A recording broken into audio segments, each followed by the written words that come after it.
Yes, I can see the red thing blinking. So officially, hello, my name is Andrej Radman, and I'm a member of the theory group of the architecture department.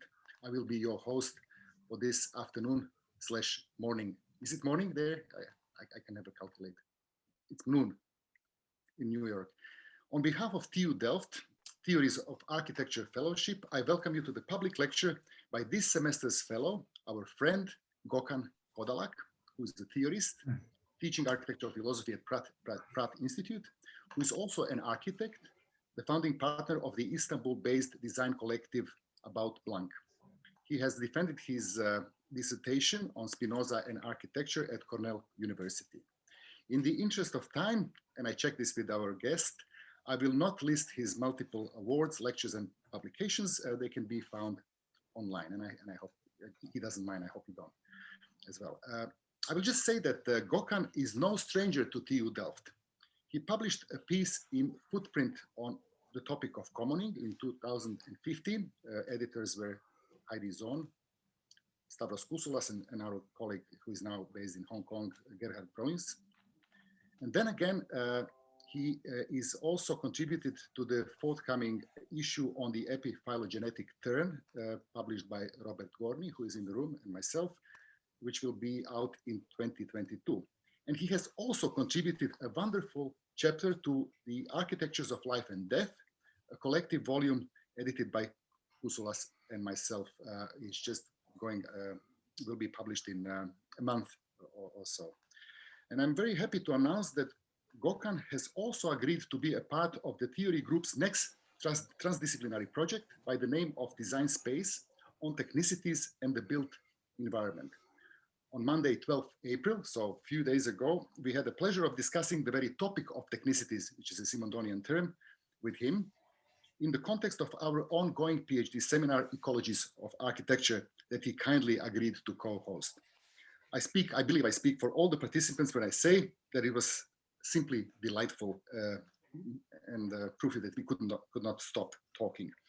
I have to point out that Gökhan's lecture will take approximately 80 minutes, so we will have 40 minutes for Q&A, and we kindly ask you, for those who want to ask a question, to put it in the chat so we can observe the order. Gökhan is known to be a very generous interlocutor, and he does not mind answering questions, including the most challenging ones. I've seen this. So without further ado, live from New York, I wanted to say this, I give you Gökhan Kodalak. Gökhan, the screen is yours. You can hear me, right? I had some problems with my headphones. Okay. So welcome, everyone. I hope you are hanging in there during these strange times. Today I will give a lecture on the charged relationship of nature and architecture. And without further ado, let me share my presentation screen. Let's see, and begin. Can you see the PowerPoint presentation screen? Okay. So the title of the presentation will be Nature Architecture Continuum. And I will start with a short prologue with the 49th issue of Log, the summer issue of last year, in which I was the guest editor together with my illustrious partner in crime, Sanford Quinter. We had this Return of Nature section with invited names like Muriel Kuhn, Björn Manning, and architects Jenny Sabin and Peter Trummer.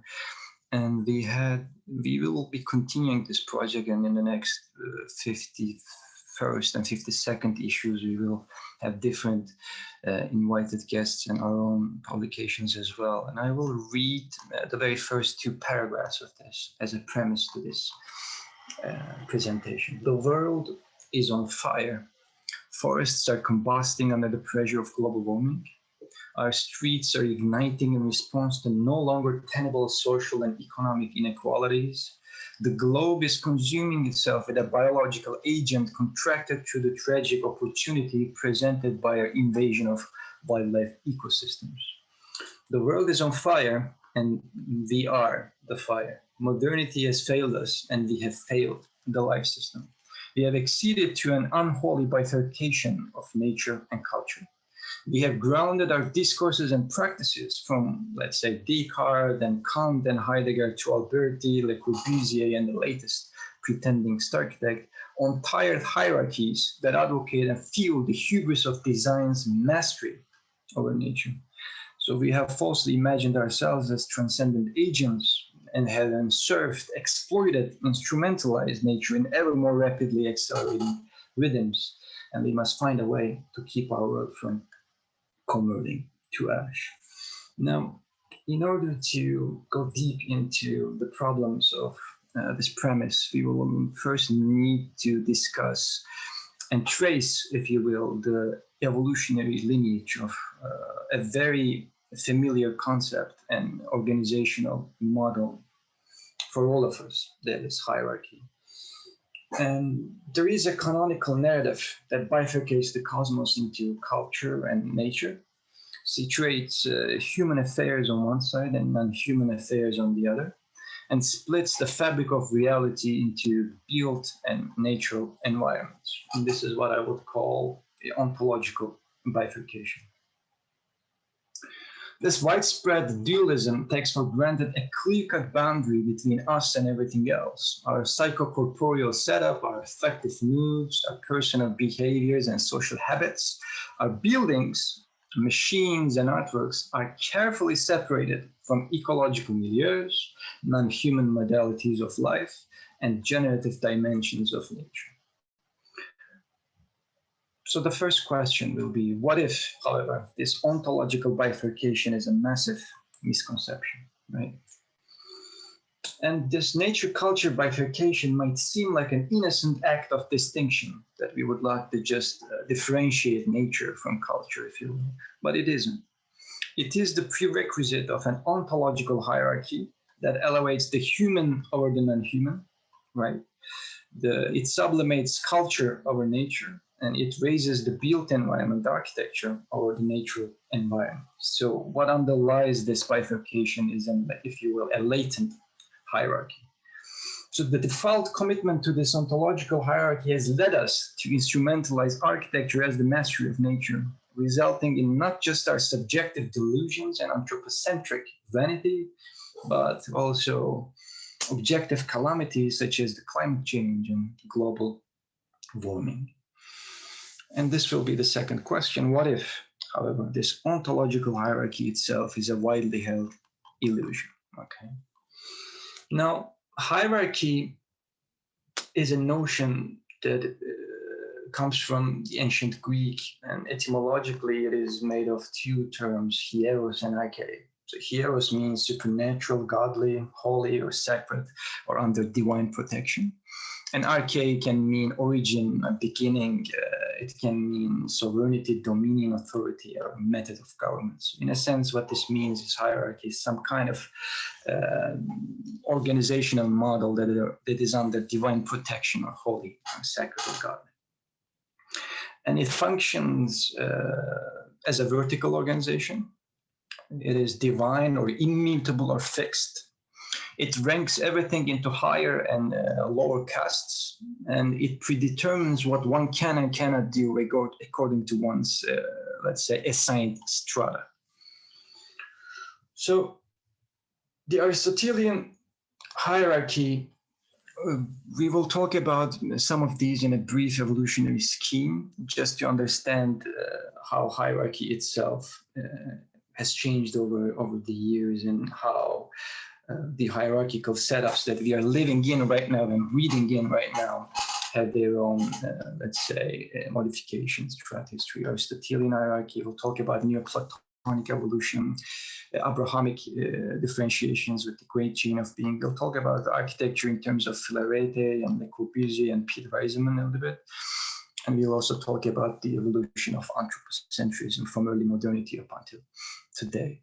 So Aristotelian hierarchy is based on a concept that is called psyche, again in ancient Greek, which is roughly translated into English, in today's English, as psyche but it means more in terms of spirit or soul, or what makes something agentive and alive, according to Aristotle's philosophy. And we are in 4th century BCE right now. And according to Aristotle, the psyche, the psyche or the spirit, the non-living things do not have it. So buildings and stones, they are soulless. Okay. And then you have plants which have nutritive soul, and animals which have sensitive plus nutritive soul, and humans, in addition to sensitive and nutritive souls, they also have rational souls. That is what defines the humans, if you will. So we have this hierarchy of humans, animals, plants, and non-living things. So there is this distinction between life and non-life, but also a hierarchy of souls here. And then I will jump to the 3rd century and 5th centuries, which with Neoplatonic philosophers Plotinus and Proclus. And they will invent a concept that comes from Plato himself, emanation, but they will change it in a very radical way, which is in Latin called causa emanativ. So this Neoplatonic emanation, it functions, their analogy is usually the sun, so it functions as some kind of a radiation from the sun. What is near and what is far from their transcendent conception of the one, the God. I will not go into the detail of this transcendent realm, but from the one, this principle of being radiates to intellect and soul and world soul, and we still have the same Aristotelian scheme here: humans, animals, plants, and non-living things. And matter is the darkest, that is the farthest away from this principle, from the sun, if you will, and it is identified as the most diminished, unformed, and least perfect reality. It is identified with evil. So the farther you are away from the one, the less being you have in this ontological conception. And then we have the great chain of being, which is usually equated at these times with scholastics and Abrahamic theologies, Islam and Christianity and the Jewish theology. I will give you an example from Augustine's City of God, which is 5th century, which will become the canonical text for Christian theology and scholastics and the medieval discourse. For among those beings which exist, which are not of God, the Creator's essence, those which have life are ranked above those which have none. So he immediately starts with the distinction, with a hierarchy of life over non-life. Among those that have life, the sentient are higher than those which have no sensation, as animals are ranked above trees. And among the sentient, the intelligent are above those that have not intelligence, men, for example, above cattle. And among the intelligent, the immortal, such as the angels, above the mortal, such as men. These are the ranks according to the natural order. And this is the concept, scala naturae, that we will see again and again. And according to this, we have the great chain of being, or natural order, as they equate with the divine order, of course. You have God as the anthropomorphic transcendent creator, and then you have angels, and then again you have the same system: humans, animals, plants, and non-living things. What I want you to focus here is that the differences between all these different hierarchical systems, but also what remains the same: the humans, animals, plants, and non-living things. The scheme, although it will be deployed and operated differently in each case, it will always remain the same. Okay, and this is a visual diagram to understand it much better. This is Walades, a Franciscan friar from 16th century, who would use his book called Rhetorica Christiana, Christian Rhetoric, to convert the Mexican Native Americans there. And as you can see here, there is this bearded, white man depicted as God, right? And on his right hand, he holds literally the great chain of being, which goes down. Okay, and around him you have the archangels, and then with this great chain of being, you have this horizontal strata And you can see how hierarchy is depicted. You have the angels, you have the humans, and then you have animals as even hierarchical in themselves, meaning the ones that fly, the birds are above the ones that are at sea, that can swim, and then that are on land. And then you have the plants, and then you have the non-organic geological, let's say, strata. And at the very depths, you have the underworld with Satan at the very center, the devil. And what is important to understand is just across this page, Valedas, of course, will use another hierarchical diagram, which, if you can read from here, is called Hierarchical Temporalis, which means temporal hierarchy. So the previous one, of course, was the eternal hierarchy, the nature of divine order, right? And this is the temporal hierarchy, meaning this will be the social political hierarchical scheme. And it has the imperator, the emperor at the center, and then it has Rex, the kings supporting him, the vice Rex. It will go down with political actors. And at the very bottom, you will see pater familiar, meaning the patriarchal family unit, father at the very center, and mother and the children helping them. So there is a parallel, if you will, between the hierarchical ontology and the social political ontology, and it's very crucial that it is conceived as such, right? The divine order, the natural order, which means you have hierarchy in ontology, you have creator over creatures, you have hierarchy in life, the living over the non-living, you have hierarchy in nature, humans over animals, over plants, over non-living things, and you also, of course, have hierarchy in society. From this viewpoint, there is a vertical social ranking according to class, sect, race, gender, etc. So Flaherty, this was the time we are not right now in 15th century, and Flaherty lived in the time of architectural treatises, and this is from his Tratat Architectura, in which he depicted the very genesis of architecture, how architecture came to being in relation to the cosmogenesis, the generation of the cosmos by God. And I want to show you how he does so. So as everyone knows, this is a quote from Flaherty, man was created by God. And this is the first depiction. This is God's hands, anthropomorphic hands of God. And just by touching his thumbs together, he creates the cosmos ex nihilo, as you all know, from nothing. The first need and necessity of men after food was habitation. Adam thought and contrived to make some sort of habitation to protect himself from the rain. And you can see here Adam depicted as, scared and nervous because it is raining and he's outside and exposed to nature's, let's say, different conditions. Also from the heat of the sun, he made some sort of shelter of branches or hut, and this will become the origin of the primitive hut, let's say, myth in architecture. He was the first to invent habitation. As you can see, he uses branches and creates this first habitation, right? And in this way, man participates in God by making something in his image.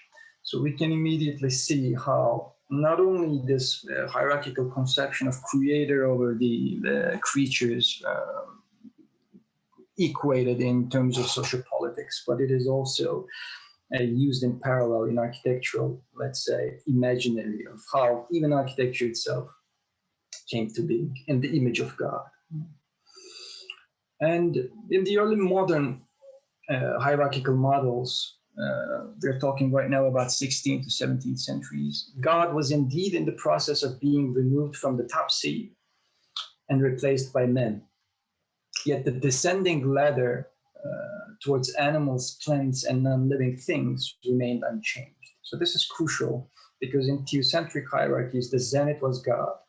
And in anthropocentric hierarchies, right now we have the zenith as the humans, but the system of humans, animals, plants, and non-living things would remain the same, right?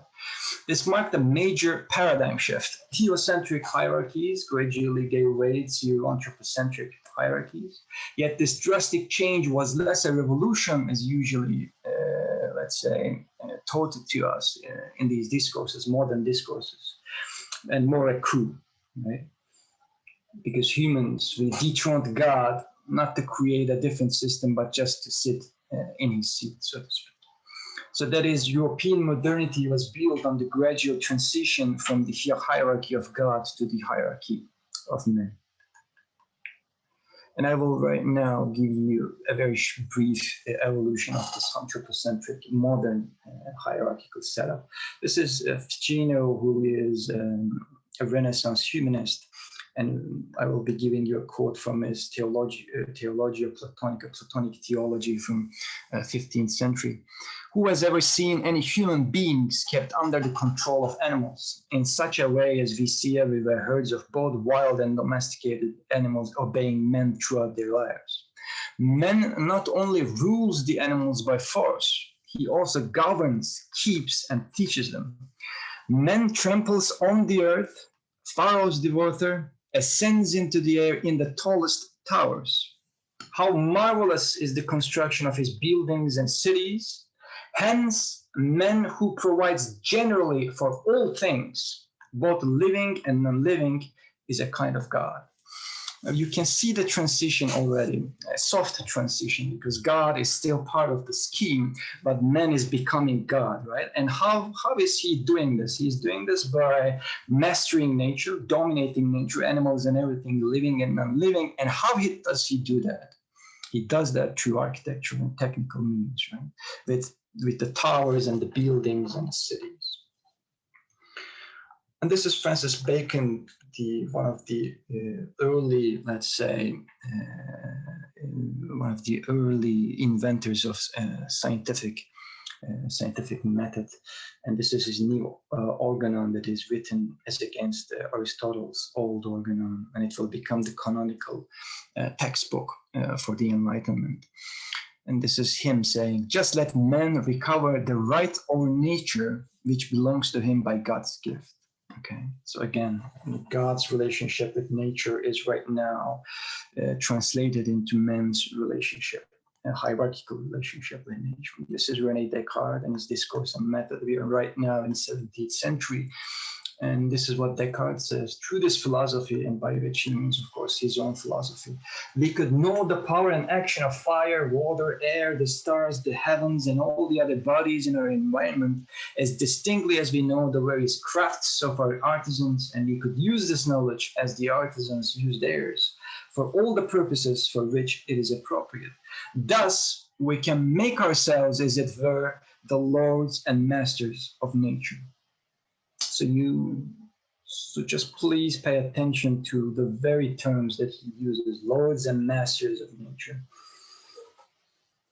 Because we will talk about people like Spinoza and others that will live approximately in the same time with these people, and they will use the same terms, but in a very, very different way. Okay. And then I will jump to Carl Linnaeus, who is one of the let's say, prominent founders of modern life sciences and biology. And this is 18th century now, and this is his Systema Naturae, which will become the revolutionary text that will change everything in biology. And this is how he talks about the distribution of being in different, let's say, beings. Minerals grow, plants grow and live, animals grow, live, and have feeling. And if you recall Aristotelian distinctions and hierarchy, you can immediately see it is still part of the same scheme, right? And not limiting himself to biological ordering, Linnaeus, this is the 10th edition, it will become a best-selling book in a matter of a decade, and it will create edition after new edition. And Linnaeus will start applying the same hierarchical order to classify this time human societies according to their, what he calls, ethnic subspecies. So he'll talk about human subspecies, and I'm quoting Linnaeus. White-skinned Europeans are strong, active, very smart, inventive, governed by laws. Yellow-skinned Asians are desirous, haughty, greedy, governed by opinions. Red-skinned Native Americans are ill-tempered, obstinate, subjugated, governed by customs. Black-skinned Africans are servile, lazy, foolish, and governed by caprice.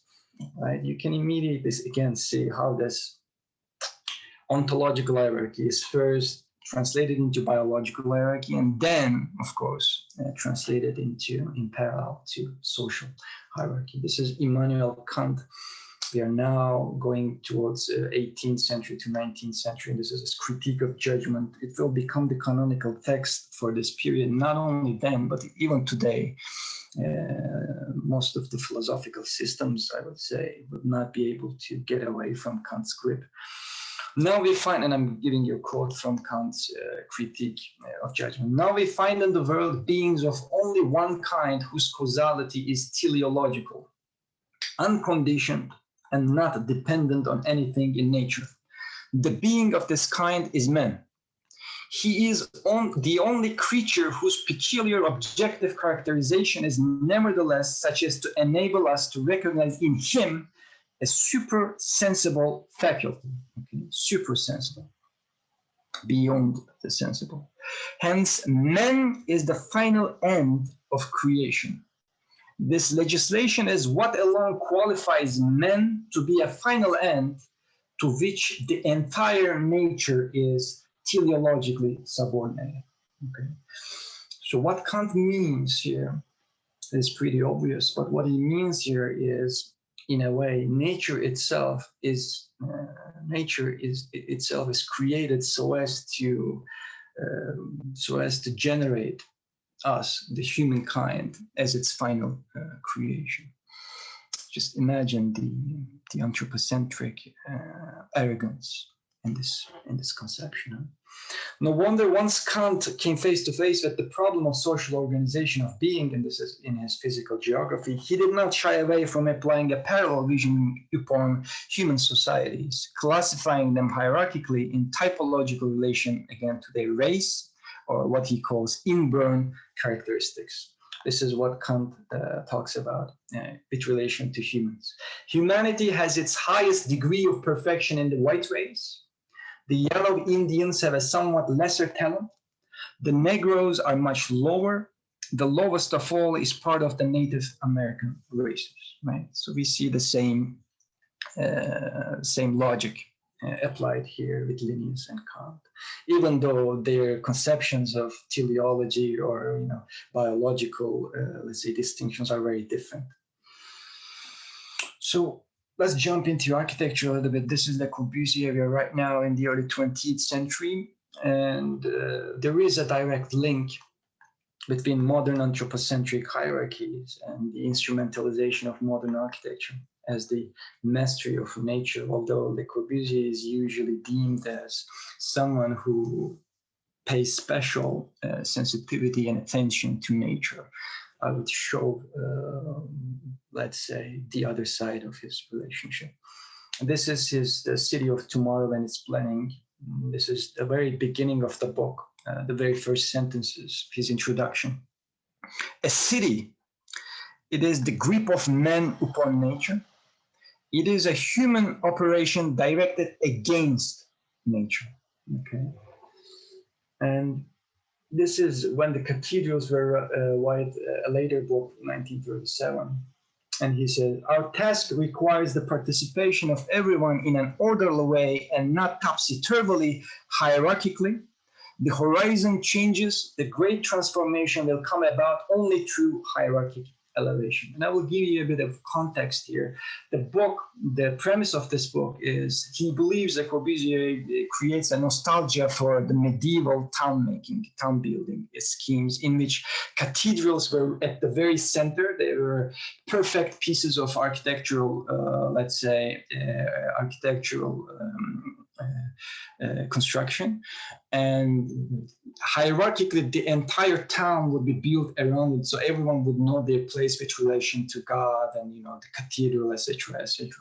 So what he suggests is that in the modern age we also need that kind of approach, that kind of hierarchy made very let's say distinct.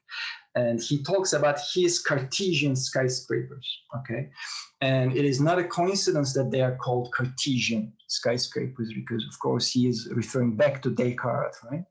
And he wants us to think about the new cities in terms of these skyscrapers will become the hierarchical center, and then all the different modalities of architecture with respect to their social, of course, relationships as well, would be laid out around them, and they will be put upon nature and directed against nature. And I will jump to Martin Heidegger, whose, let's say, phenomenological philosophy, again, is deemed revolutionary in terms of at least moving us away from a subject-centered thinking, and at least thinking about Dasein, which is the relationship between the subject and the environment, even though it is always from the viewpoint of the subject. And this is how his ontology will differentiate, again, the relationship of these beings. I'm quoting Heidegger. Man is not simply regarded as part of the world within which he appears and which he makes up in part, but man also stands over against the world, over and against the world. The standing over against is a having of world. Man has world, but then what about the other beings which, like man, are also part of the world? The animals and plants, the material things like the stone, for example. Are they merely parts of the world, as distinct from man, who in addition has world? However, crudely, certain distinctions immediately manifest themselves here, and we can formulate these distinctions in the following three theses. One, the stone is worthless, wertlos in German. Two, the animal is poor in world, Weltteil. And three, man is world-forming, Weltbildend. Okay? And we can see, once again, the hierarchy of beings in this Heideggerian scheme. And just so that you don't think that this is a misconception that is endemic to philosophers and architects, I also say, but has not contemporary science moved beyond this? Are we not already in a different scientific, worldview in which we are not thinking about these things in terms of hierarchical ontologies? I will give you the cosmological conception of Stephen Hawking, who is one of the first scientists to develop a cosmological theory that fuses the general theory of relativity and quantum mechanics, which has earned him a popular status as a physicist and the imagination of contemporary everyday life, akin to that of Einstein, if you will, during the early 20th century. And he argues that there is something called the Antropic Principle in the universe, which means a humanistic principle in the universe. And this means it is not an epistemological thing. It is not that we think about this principle. He believes ontologically, reality, the universe itself has something in it that is called the Antropic Principle, which maintains that the cosmos is teleologically fine-tuned for humans so that we may witness and discover the universe's marvels. And Hawking proclaims in a reverse-engineered argument that for intelligent life, by which he means humans, to exist, the universe must be exactly in 4 dimensions, not more or less. Hence, the teleological reason of the universe's 4-dimensionality must be humanity's existence. That is, once again, very similar to Kant, although, of course, very different from his cosmological perspective. He thinks the entire universe exists for the sake of human existence. Right? And here we can see how our contemporary science, of course, not all scientists, but it is still a dominant paradigm, to say the least. And I will conclude this first section with this dialogue this roundtable that we had at Pratt Institute 2 years ago. This is Peter Eisenman at the center. This is Sanford Quinter on the left, and this is me on the right. And in a conversation, we talked about many things, but when it came to the discussion of nature, I will give you some quotes from the transcripts, which we have not yet published. So Peter Eisenman says, overcoming nature is what architecture has always been about. Okay. And again, I want you to consider that we started from Aristotle, And we started from Filarete. I could go back to, Vitruvius himself as well. And we are coming up until now to Heidegger's and the Corbusiers and Hawking's and Peter Weizmann, so that you understand that this is an overarching canonical mainstream mode of operation, mode of organization, mode of thinking that is still alive with all its vigor today. Okay? And this is Peter Eisenman. I don't need to introduce you who Peter Eisenman is. Overcoming nature is what architecture has always been about. And then I say, but the conventional distinction between culture and nature, Peter, is a highly disputed distinction today. And I'm sure you know Spinoza's philosophy very well, who developed the earliest and strongest opposition to Descartes' dominant dictum that nature and culture constitute a duality. I will be unpacking Spinoza in the next section. Spinoza rather insisted that we are nature, we are an immanent extension of nature, and we should not situate ourselves on top of or against nature. We should rather find ways to serve the very nature that channels itself through us and organize, if you will, symbiotic solutions to the problems we face. And then he cuts me off, of course. If you know Peter Eisenman, he likes cutting off people. And he says, look, you sound like somebody who has done the work to explain these things. I am not going to question that. I'm not going to say that you're wrong. I mean, as a human being, am I against ecology? No. Am I against environment? No. I'm not against any of those things, but that doesn't mean that my work is about those things. I'm not convinced that architecture can ever be with nature in a way you're talking about. So you can see how this conception is still part of the architectural canon with Eisenman's example. So hierarchy, this is how hierarchy, let's say, operates in terms of a diagrammatic expression. You can have anything at the very top. It can be God, a principle. It can be rationality. It can be technological, let's say, singularity. It can be anything. And then you usually have the humans just below, or humans can be the very apex themselves, and then the animals, and then plants, and then the non-living things. And each of these strata would not be able to do the things that the others can do. And you will always have an ethical, socio-political, and architectural hierarchies that are accompanying this ontological conception. So the alternative to this is a secret, a subterranean, if you will, mode of organization that is, I would call heterarchy. No one calls it heterarchy, so this will be my phrasing. Heterarchy means, it comes from heteros and arche. We already talked about arche as a method of government, or distribution of power. Heteros means different or other. So heterarchy would mean that every modality exists as part of the same ontological continuity, but with heterogeneous differences and horizontal distributions of being. And it is crucial here to understand that there is difference and there is continuity and there is heterogeneity, all at the same time, okay, without canceling each other out. So you have a horizontal continuity with different gradations.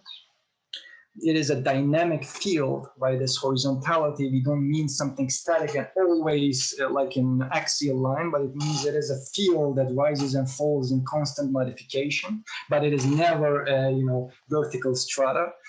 There is equality of being, and there is no typological ranking, and the capabilities are not predetermined and given to you and assigned to you with respect to your pre-assigned castes or ranks, but you have open capabilities, of course, with certain restrictions and limitations. They are determined on the fly with relationship to other interactions and other modalities that are within your region and your associated milieu, if you will.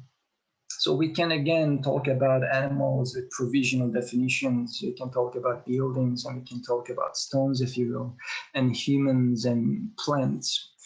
That is not the object of this discussion, how to define them, how to differentiate them.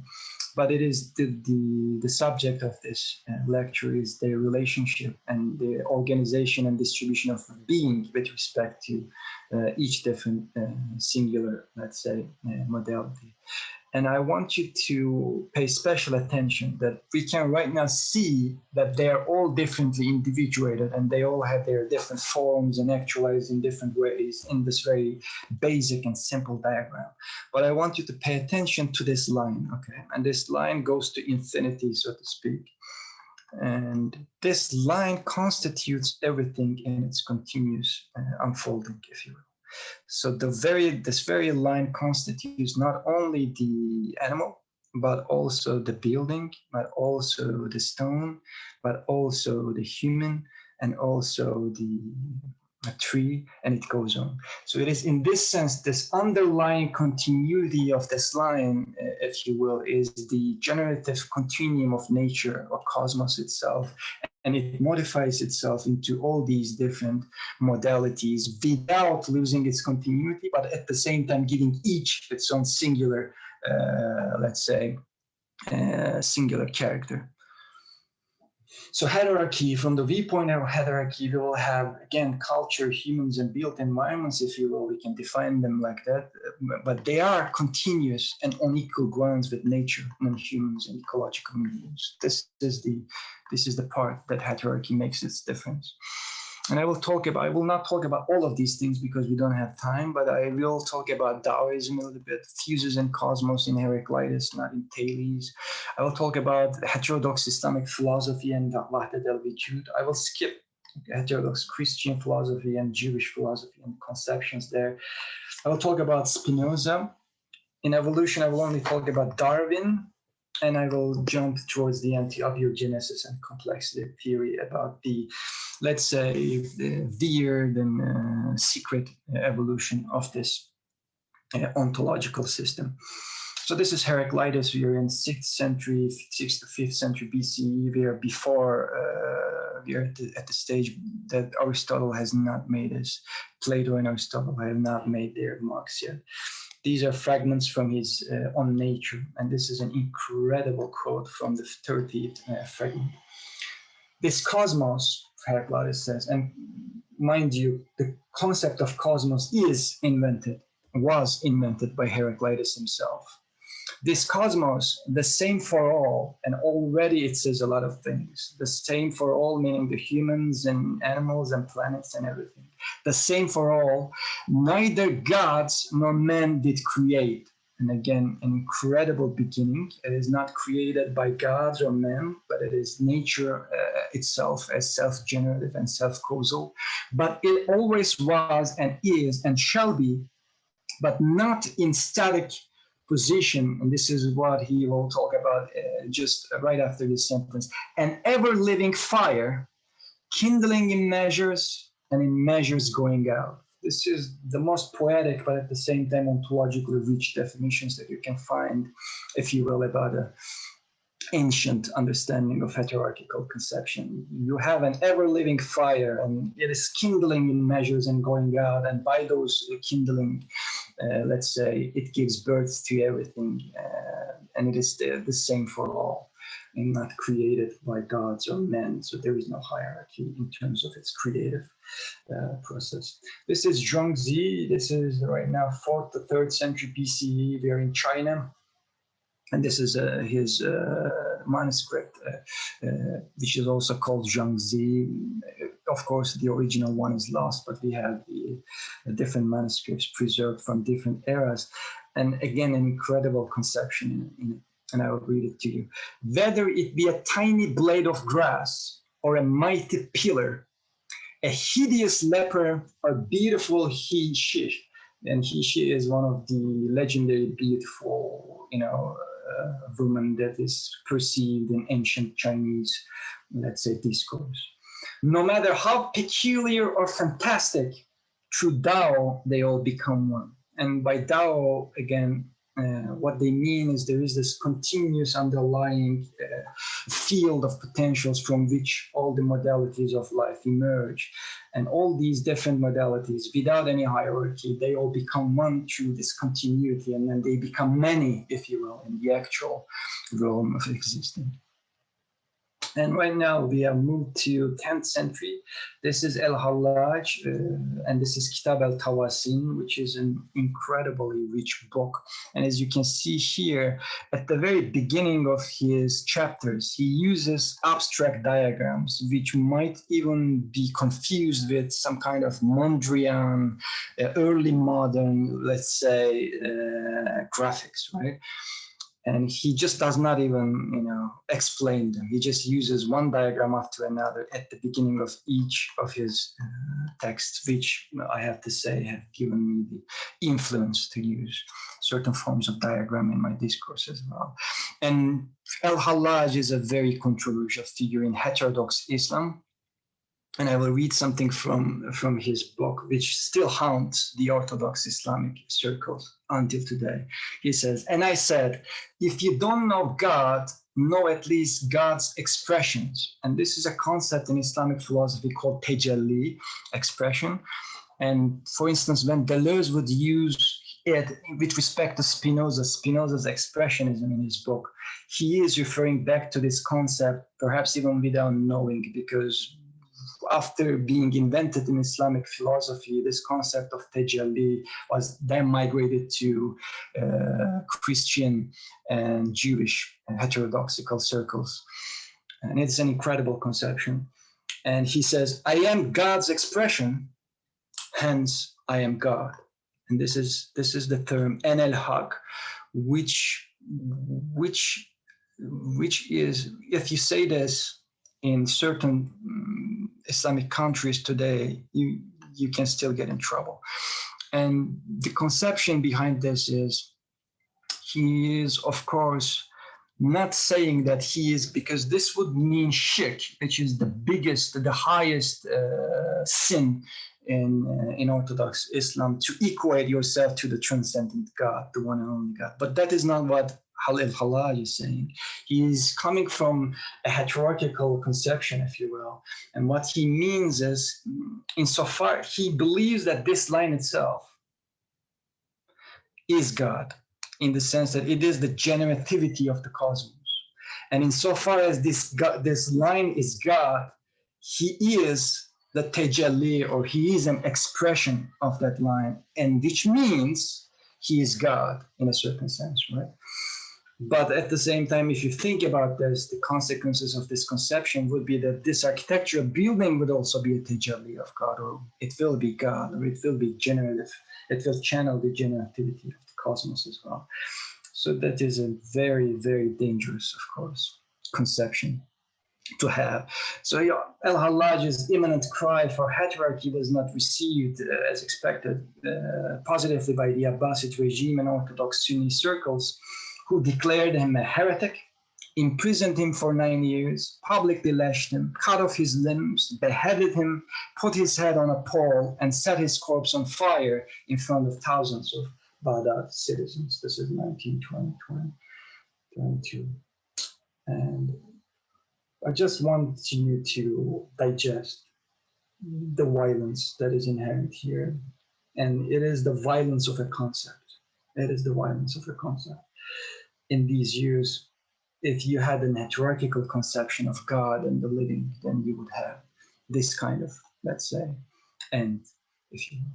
And this is Ibn Arabi. We are going 3 centuries later, and from his Fusus al-Hikam. And Ibn Arabi is learning his lesson from Al-Hallaj. He will live long, although he will survive an assassination attempt. He will play both sides. He will seem as though he is on the side of Sunni Orthodox Islam, but he will at the same time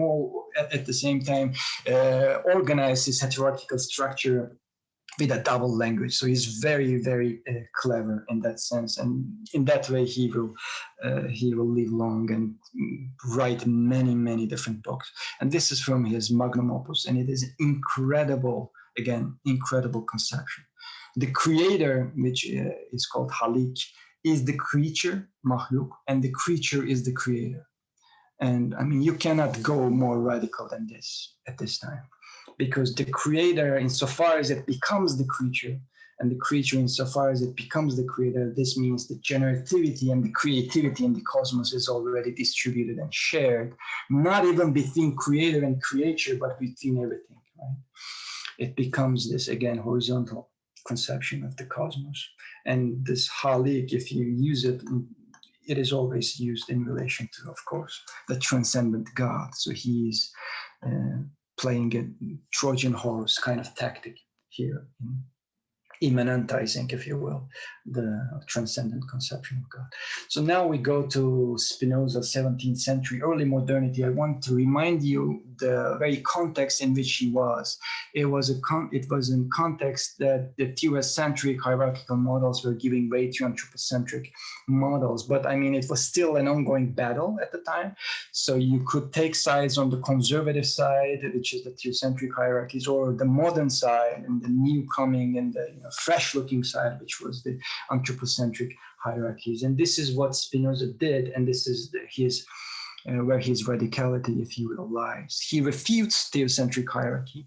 He says God has no special kingdom over men. Okay, this is in Tractatus Theologica Politicus, which means God is not transcendent to man, and God is not in a hierarchical relationship to man.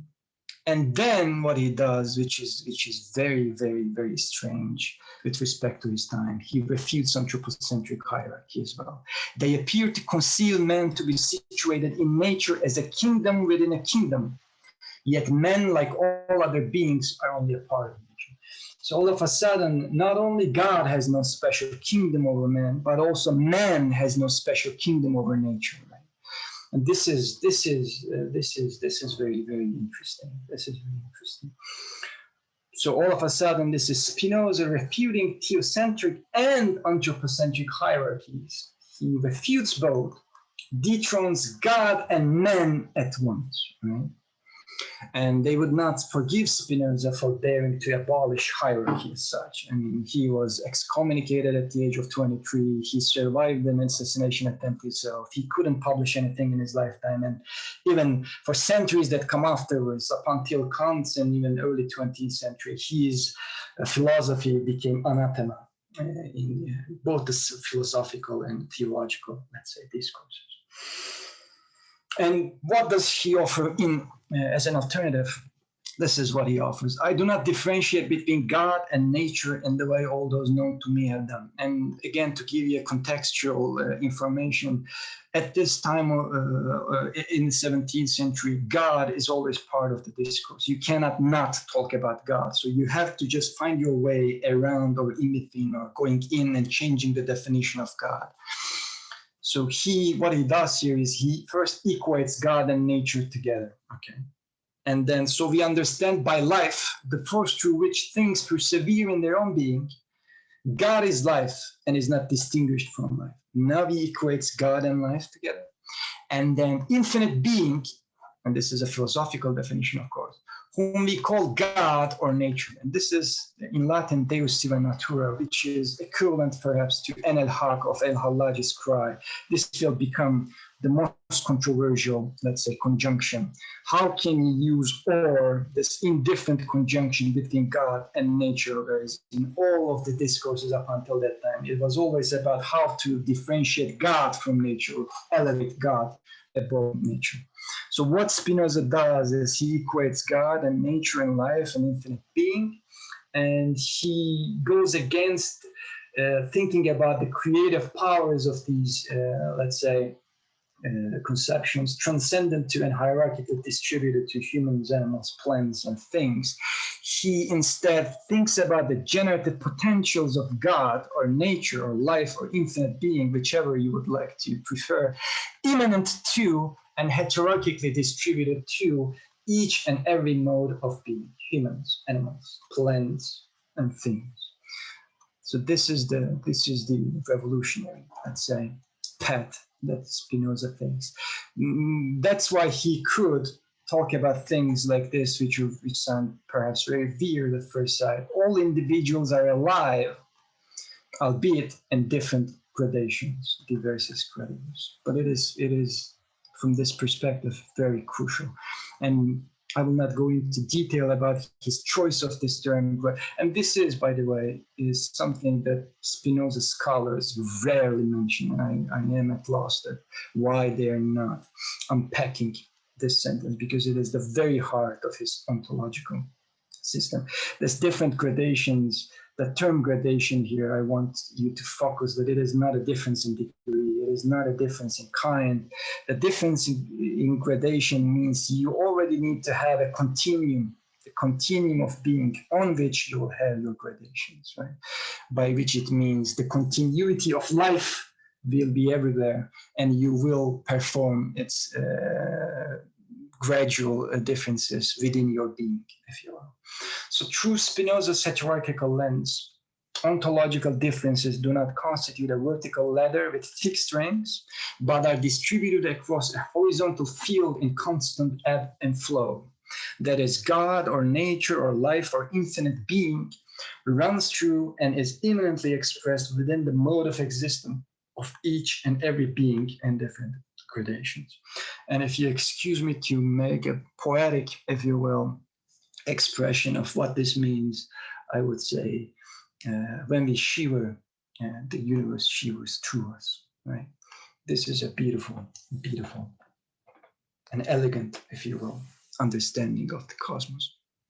And it is not a coincidence that we talked about Linnaeus and Kant and etc., how their hierarchical ontologies gave way to hierarchical conceptions of the socius or biology, etc.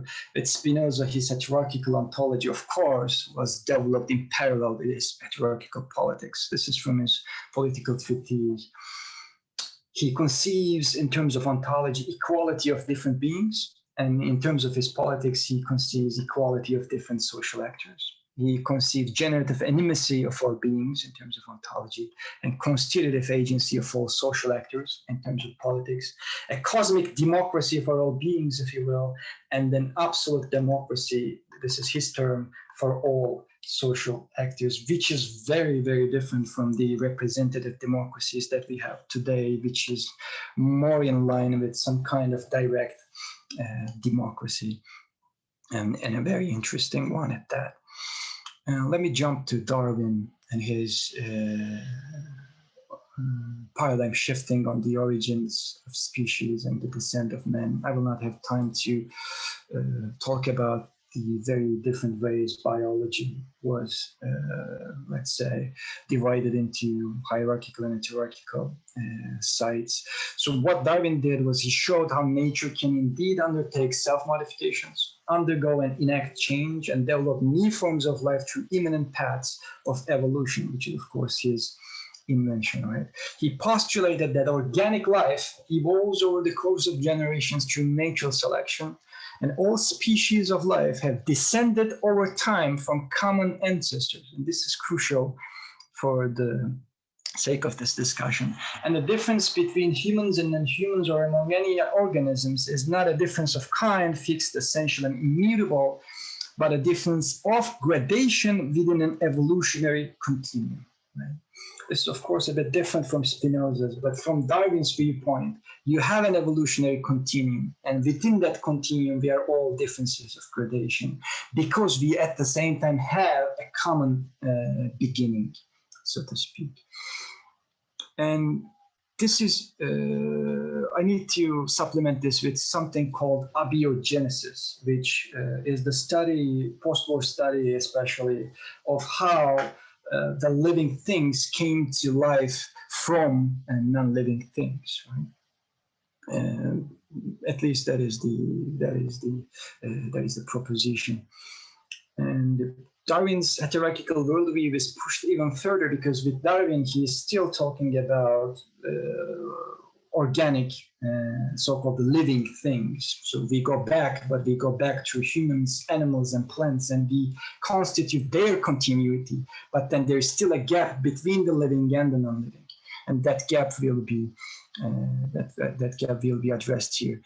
If we consider emerging scientific discoveries about spontaneous generation and abiogenesis, postulating that organic life itself has evolved from non-living modalities via chemical reactions, synthesizing amino acids and other organic compounds from inorganic precursors. Because, I mean, even from the viewpoint of logic, if you have a conception of genesis, in order for carbon-based organisms to exist, first carbon needs to exist. And for that, low-mass stars need to die and massive stars need to explode, right?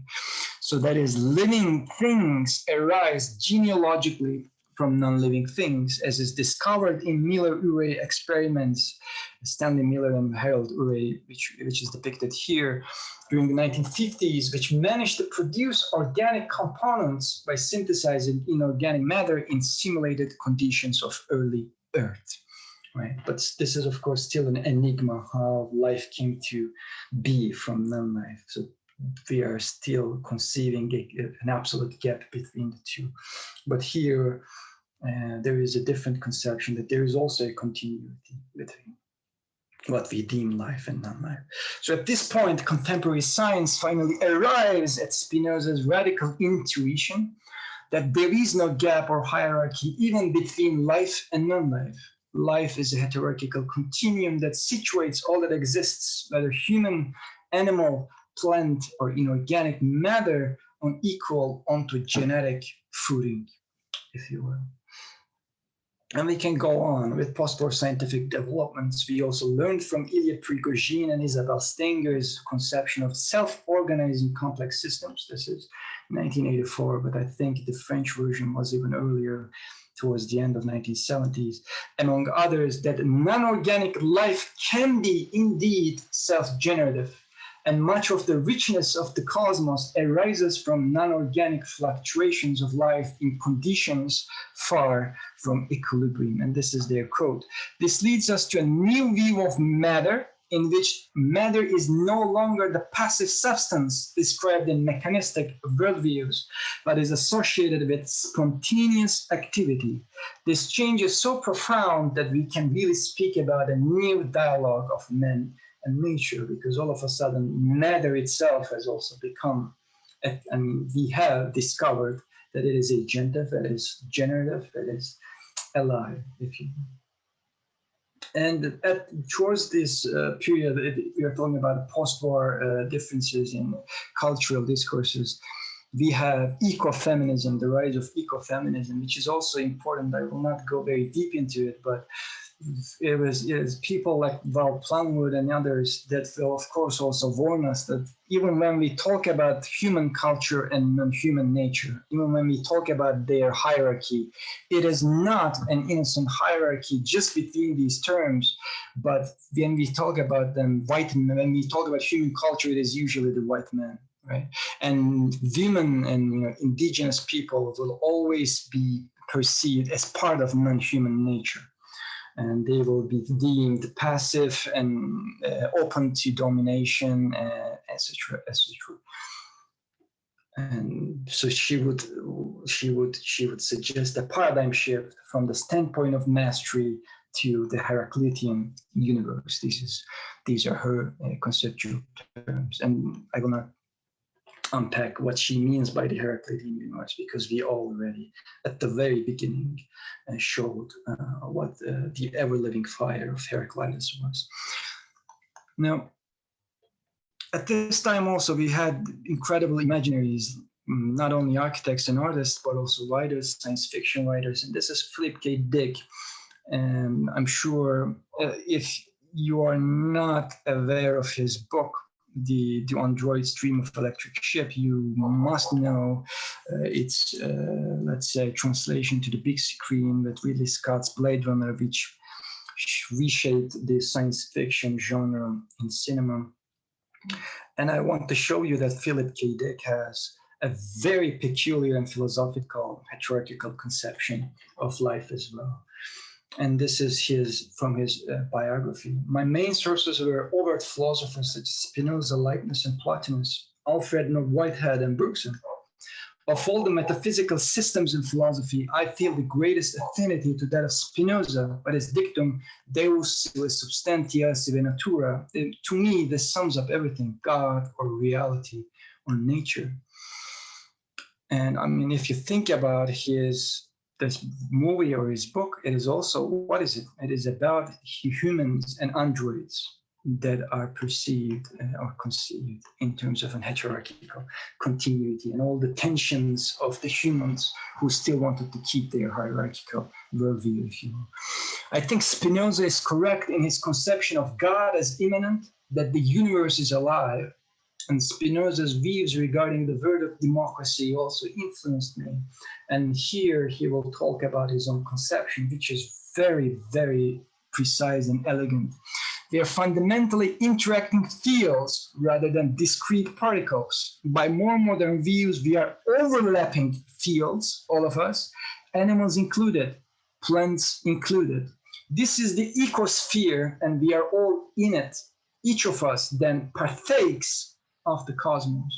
This is a thrilling comprehension and makes me aware of the unbreakable tie between me and my environment. This is the language of the universe. Everything is equally alive. So you can see how sophisticated his understanding of this lineage by even studying the philosophers themselves is. And this is from a lecture he gave on man, android, and machine. And he's talking about animals, plants, and the ecology, as you can see, right? And up until this moment, I talked about philosophy, ontology, and social politics, the consequences, social political consequences. I will only assign 2 slides to its ethico-aesthetic implications. We can talk more in the question and answer section, if you will. This is not just an unorthodox ontological conception, but a peculiar ethico-aesthetic vision calling for a new sensibility and affluent attentiveness towards all modalities of life without discrimination. Alfred Lord Whitehead, the early 20th century philosopher who was also highly influenced by Spinoza's heterarchical vision, put subtly what this vision can make us discover. And this is from his Process and Reality, his book. We find ourselves in a buzzing world amid a democracy of fellow creatures. And the obvious emphasis, of course, here is the democracy of fellow creatures, but I want you to focus on this term, this adjective, in a buzzing world. Why do we find ourselves in a buzzing world if we conceive the world in a hierarchical manner? Right? Because all of a sudden, from a hierarchical viewpoint, what we would have is the distant, let's say, beings from our top seat would be silent, right? We would not be able to hear the voice or agency or life or buildings or minerals or plants or animals, or we would at best see them in a very silent and let's say decreased volume. But once we situate ourselves on par, on equal grounds with this cacophonic, let's say, world, what will happen is that they will buzz. They will start to hear their vigorous voices without muting, predominantly muting and silencing them, which is again an elegant way of showing us the ethico-aesthetic, at least the implications. So I will conclude with this final section, which is very, very brief: nature of architecture continuum. We can no longer talk about the implications to architecture, about all this evolution of these concepts. We can no longer address the critical questions of nature by holding on to our anthropocentric vanity and keeping the imaginary bifurcation of architecture and nature intact. Nor can we fake ecological sensibility with cosmetic fixes and greenwashing techniques, or by reducing qualitative ecological interactions to quantitative calculations just to earn eco-friendly certifications. Right? This is one of the traps of today's that are presented to us as some kind of a solution, a fake solution, in terms of addressing this relationship. So how can we reconceive architecture's tired relationship with nature? That is the question. That is the question from the very beginning, if you will. So as opposed to misconceiving architecture's relationship with nature in the form of an absolute bifurcation, we can reconcile nature and architecture as enmeshed modalities immanently channeling the underlying generativity of a singular continuum. So this is the first point. The second point would be, rather than subscribing to bankrupt hierarchical conceptions that elevate humans over non-humans, culture over nature, built environments over natural milieus, we can situate ourselves and sculpt modalities of architecture on equal ontogenetic footing with other beings and modalities of nature. And this is the second point. And the third and final point would be, instead of sustaining the profession as an imperial endeavor, if you will, self-observed with cultural supremacy and subjugation of nature, we can reinvent architecture as a planetary quest in heterodox thought and practice, weaving symbiotic experiments from within the generative fabric of nature, architecture, continuum. So instead of bifurcation, we can go for continuum. Instead of hierarchy, we can rethink our relationship with all the other modalities in terms of hierarchy, and we can leave behind our delusions of domination and start thinking about symbiotic modes of coexistence. Thank you very much for listening. Thank you, Gökhan. Thank you so much. Very rich, fantastic. We already have, I'm delighted to say, two questions, two-part questions. So I was wondering if Mark is still with us, would you care to ask yourself, because you were the first, Mark?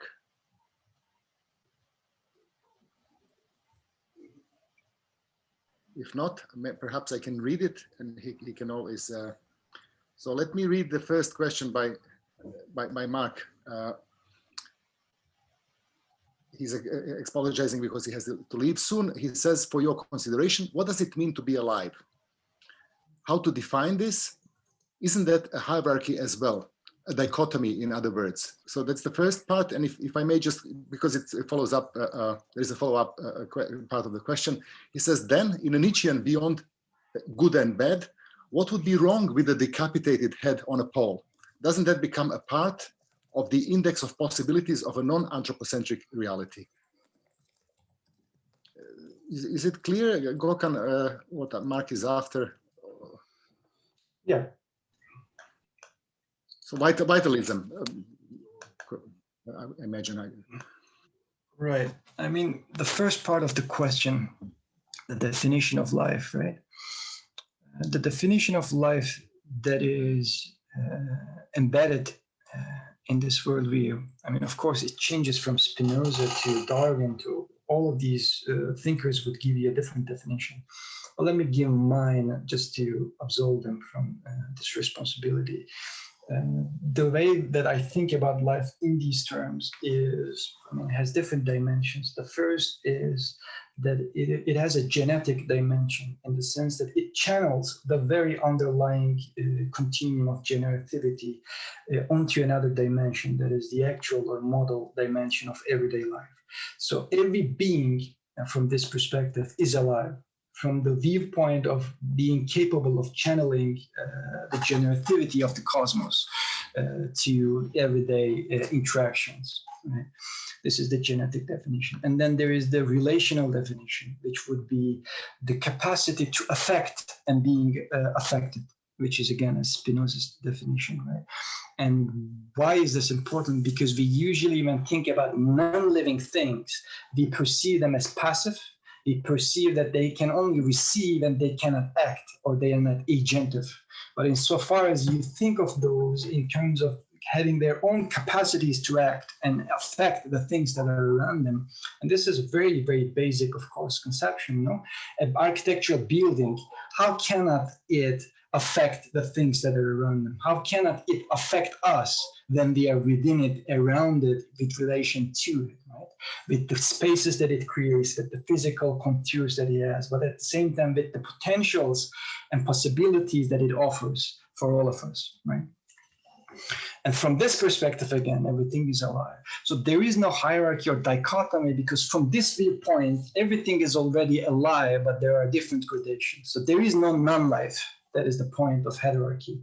Life is pervading the entire cosmos. But we are not defining in these terms life as, for example, self-replicating. We are not defining life with negantropic or autopoietic, let's say, functions as maintaining itself through certain, let's say, biological operations. They are different gradations of this life, right? Every being, the stone has psychochemical components that helps it persevere its own existence for a certain duration before it ceases to exist.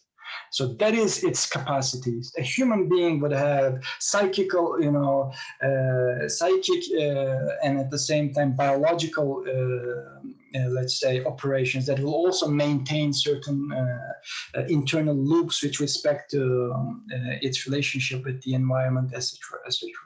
And we can even define these as more complex or less complex insofar as we do not go back to thinking about this in terms of an ontological hierarchy. Insofar as we do not deem the more complex more valuable or having more intrinsic life or being than the others. Right? That is the point. So there is no dichotomy or hierarchy from this viewpoint. And then the second question is about its ethics and aesthetics, how the decapitated head on a pole, or why then shall we not kill someone because the death will also have a different modality of life, right? As it was.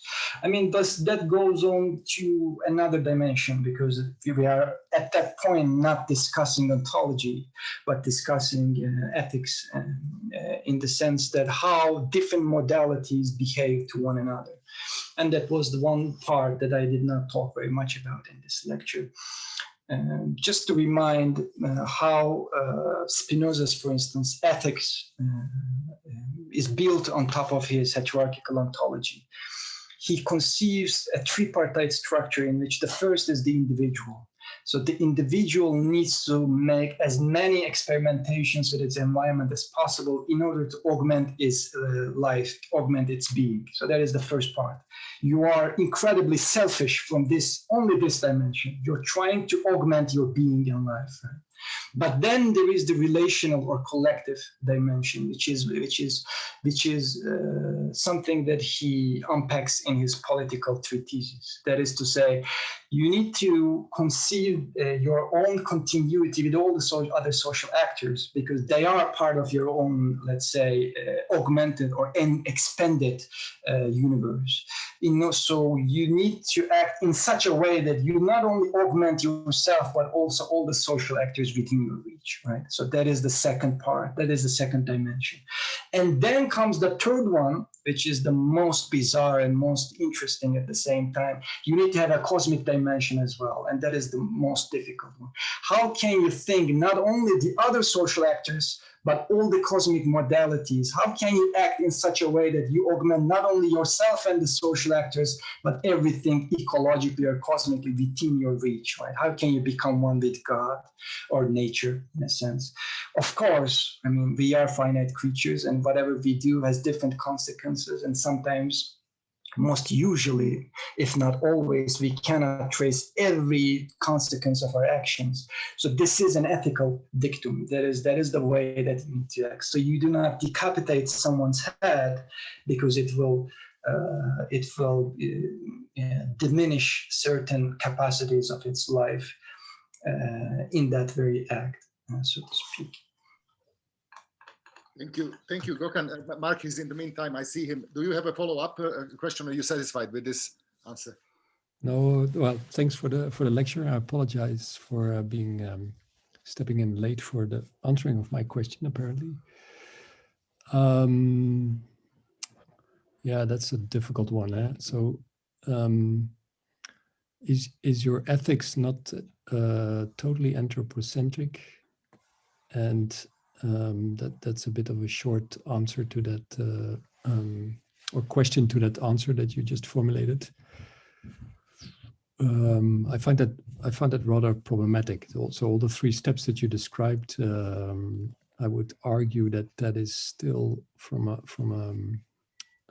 anthropocentric point of view, and I also don't understand the necessity to keep on insisting on the presence of the divine, because I would argue that also the divine is a completely anthropocentric invention. So why don't we just get rid of that? And ultimately, I mean, I do appreciate what you're trying to formulate and theorize, but all the atrocities are okay in that, although that's very difficult to say, but kind of the genocides and all that stuff is within the non-anthropocentric, is part of the equation. That's it. Yeah, I mean, that's also the very first, of course, the very first objections that Spinoza received. What is which is called the question of evil, right? The question of evil. If we think about this from this heterarchical viewpoint, then how to reconcile the question of good and bad or good and evil? And the first, back to the anthropocentric side, I mean, Spinoza is very practical. So his ethics, I mean, it does not follow that schema in the sense that you do not start from the human subject and then go to the social level and then go to the cosmic level. That is a practical way of starting. Insofar as you think any modality, which is to say, any mode of existence, its mode is first to increase and augment its own being and its relationship with others by creating those, let's say, augmenting relationships that are around it, and then with the cosmos itself. So it is an ethics that is embedded into and unfolding from his ontological premises itself, which of course will then have different gradations in terms of how humans will have certain ethical postures with respect to that. And for example, how an animal would think about its relationship with the others, and how even mountains and rivers would have their own relationships with respect to that capacity, right? And then to, again, going back to the same decapitation and genocides, I mean, I think I already made it clear that we move away from let's say, legislative conception of good and evil, but we just understand the relations between singular events and then perceive whether in those actions one side or two sides or whichever are part of the same event have their powers decreased, and that would be something ethically problematic in a sense. So genocide, one side augmenting only themselves at the expense of, let's say, killing or decreasing the power of others, is ethically problematic, which is the same with the human's relationship with nature. Augmenting only ourselves with respect to, at the expense of instrumentalizing nature. That is the entire point of his ethics, because that is the ontological, let's say, substructure, that we are already equal from the viewpoint of ontology. And whenever we think that we can augment our power by decreasing the others and create that ethical hierarchy that is already moving away from let's say, the very functioning of the cosmos, and creating an unnecessary hierarchy, which would in the long run and in the short run come back and bite us. So it will not only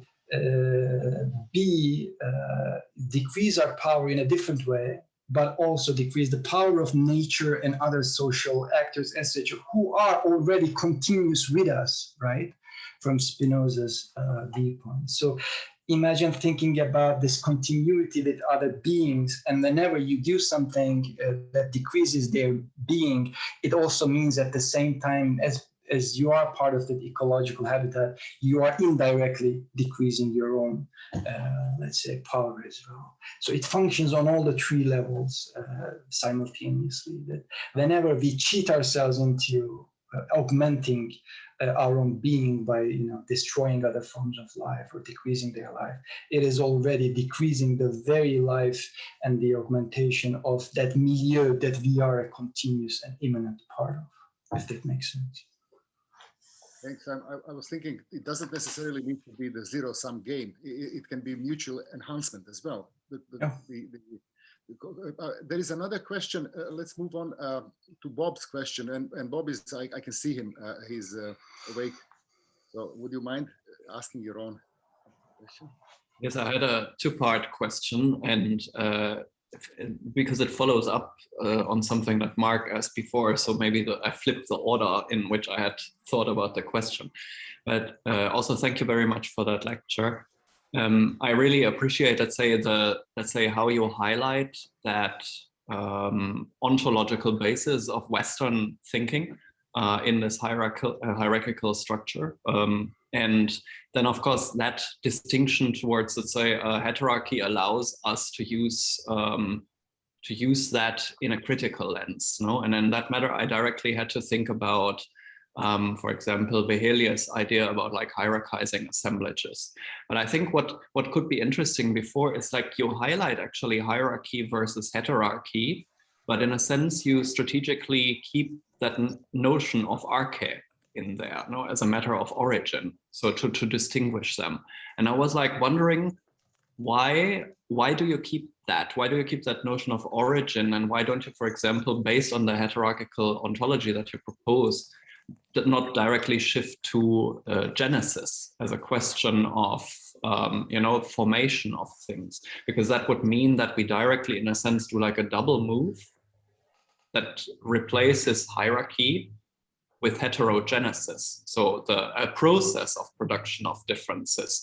And I think if we then go back to Vehelius' idea of, let's say, hierarchizing assemblages, I was just wondering, like, how would you think about heterarchizing assemblages? So what if architecture was an heterarchizing assemblage? What would it do? How would it work? Or do you have like examples what that could be? Well, the first part of the question, the relationship between the transition from hierarchy to heterarchy, the term that I like to keep in terms of arche is not that it's the first principle, but that it is a power. So with hierarchy, it is the distribution of power, but in terms of what Spinoza would say, potestas, a top-down power, right? A power to govern, a power to dominate. So hierarchy functions with a although arche seems to function in the same way, it already is a very different, because with Spinoza and the others, we can start thinking about arche in terms of potential, which is potential. So, and potential is a bottom-up kind of logic of power, that you have this power that comes from the underlying continuity of the cosmos itself, and then you channel it and take it in you. And within there, of course, that is the heterogenesis, or if you want to use the terms with Guattari and Simondon, you can already, create interesting cross-pollinations with that.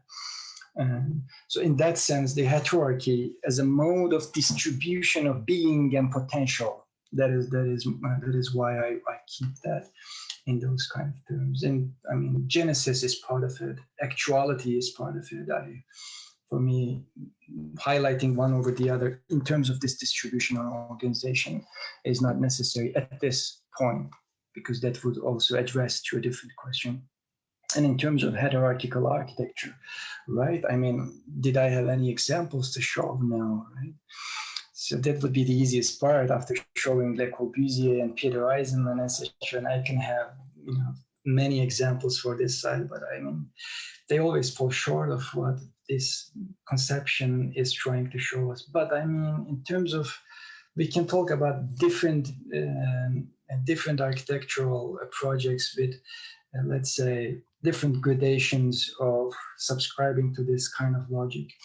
For example, if you think about Seti Price's Temporalis, and if you take away all the ecological question from this lecture, which would of course then make it meaningless, but if you think about the architectural actors that are already deemed non-living within the architectural project, which are partially the users, they always have a passive or secondary conception with respect to architects, especially in the 1960s. And then you have the architecture building itself, right? which is always non-living and has no agency whatsoever. We always think about, even when we think about the distribution of power or potential with respect to an architectural design project, it is always the users versus the architects or the capitalist systems. It is always a social struggle. What Sherry Price, for instance, in relation to Gordon Pask, the cyberneticist, and the John Littlewood, the radical theater director, what they did was very interesting in the sense that they tried to conceive a building that not only carried their agency as architects and designers and thinkers, but at the same time it was able to change itself with respect to the desires and needs of the users, right? So you already have distributing the agency towards the users in the sense that they can change the spaces, they can change the programs, and they can change the shapes even of this building, and create an impromptu, let's say, dining table and dining space, or just a radical teaching space, or whatever they want. They can have sex or whatever that is part of their agenda. You can march, you can fight, you can have sex, and when they do not stop there. What they do, which is the most weird and interesting part, because at this time there is no talk of artificial intelligence or anything yet, but they also want to affirm the very life of the building itself. Right? And they try to create, and you have to read they are not published. They're in Canadian Center for Architecture's archives. You need to read the meeting notes of these people. They come together and they discuss, how can we make a building in such a sense that it can also change itself? And not with respect to the users or with respect to the codes that we already give it, but how can it create its own, let's say, semi-autonomous, semi-interdependent, but still, how can it has its own logic of life in terms of changing its composition? So all of a sudden, you're within this building, which is already given to you by architects and the theater directors, and you can change it in different ways. And all of a sudden, the building in a certain corner of itself, it starts changing itself, right? Without even thinking about you. And you think, oh, this is a very interesting space, let's go there. Or you say, what the hell is this building doing, right? That space cannot even be occupied, etc. So that is a certain hierarchical, let's say, distribution between these three actors only. The designers, the users, and the building itself, and considering all of them as active, considering all of them as alive, and all of them as capable of different potentials to, let's say, enact change. But in terms of ecology, there are certain examples nowadays that people are trying to create symbiotic relationships between bees and humans in terms of pavilions.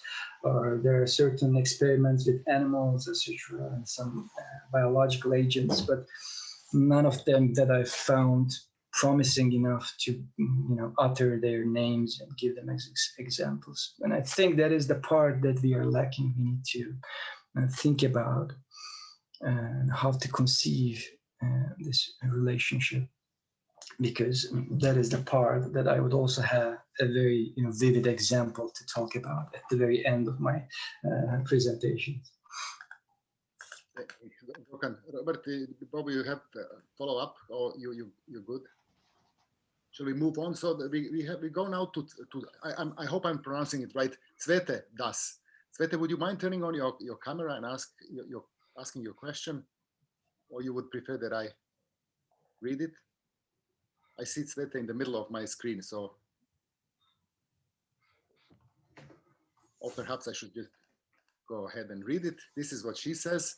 As we assume that architecture is born from the synthesis of space and matter, and that result is not dichotomous, could we say that the very same for the relation culture/nature, space as barrier of culture and matter as an act of nature? Question mark. I'm not sure I understand. Do you, Gökhan? Oh.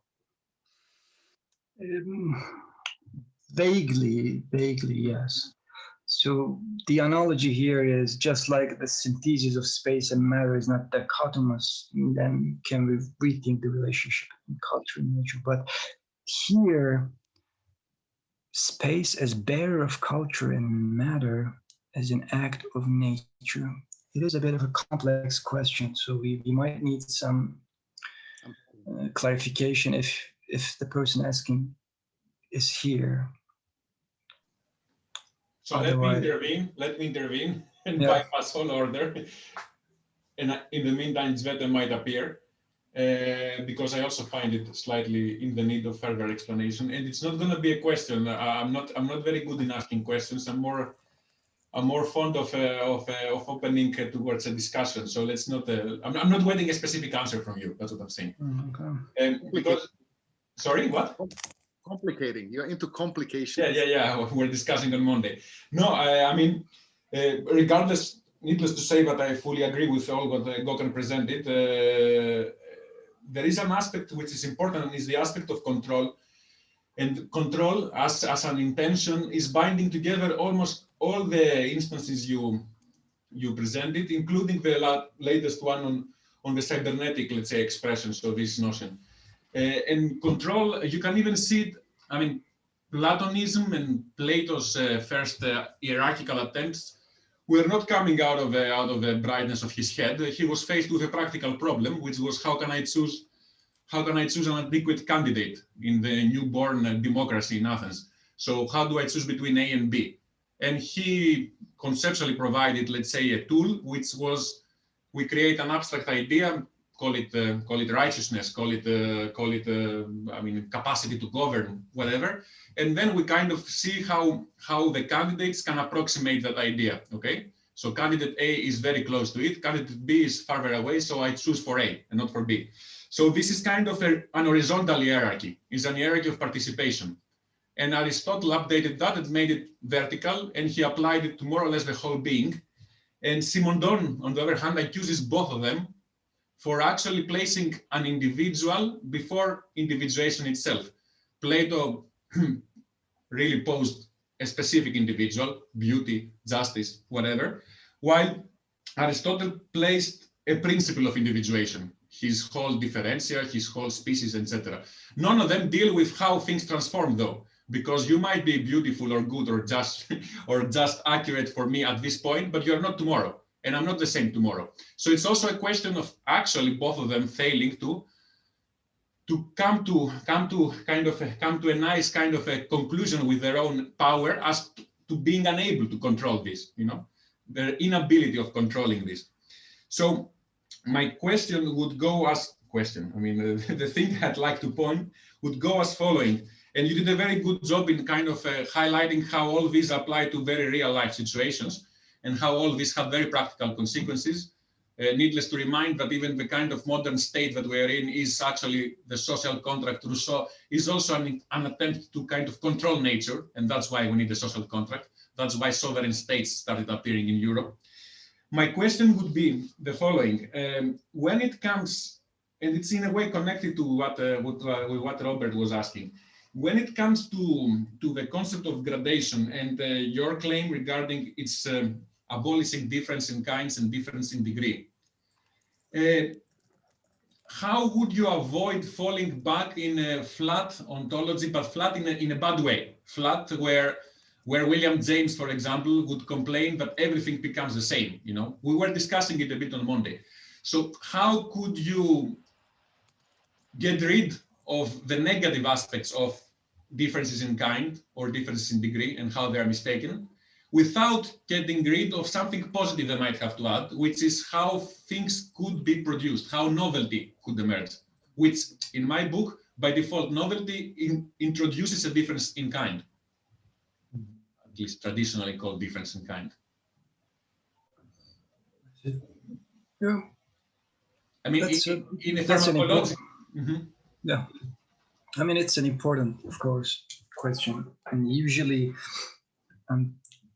when I do these lectures, I always have the tendency to wish if I could have another 1.5 hours to just address the problem of distinction.